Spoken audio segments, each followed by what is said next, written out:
have a connection with an octopus like that, it's absolutely mind-blowing. There's no greater feeling in the world. What about with your son?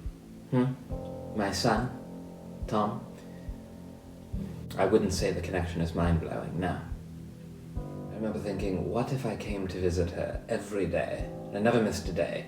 What would happen? We developed a bond, unlike I've had with any other being on Earth. Whether it's human, whether it's my own flesh and blood, whether it's my son, Tom.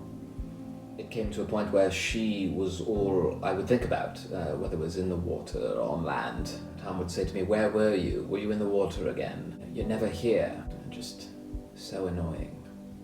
And I'd just sit and observe her and thinking, what is going through her mind?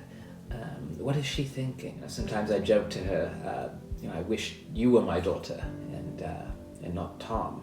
Of course, Tom is a boy, but more often than not, he acts like a little girl. Of course, during this period when I was going to the water every day, Tom would come to me with his demands. I need a ride to school. I need a father figure. One time I just snapped on Tom. I turned to him and said, Tom, are you an octopus? And he rolled his eyes and said, no. And I said, well, then I don't give a shit.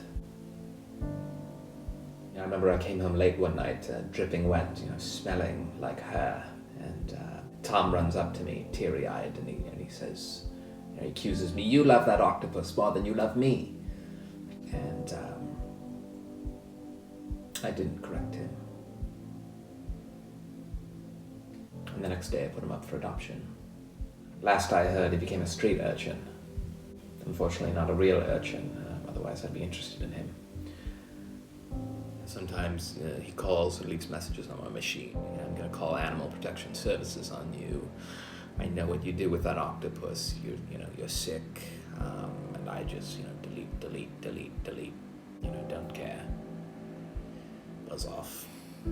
There was one day I arrived at her den and I see this male octopus next to her.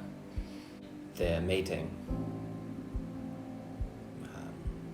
I was completely beside myself. My blood was boiling. Fortunately, I was in the ocean, so you couldn't tell that I was crying. That night, I went to a bar alone and got very drunk and went home with a woman. It didn't help. It wasn't the same. Whatever. Tom was an accident. I regret having Tom. I wish I had met her before I had Tom. Because I wouldn't have had Tom.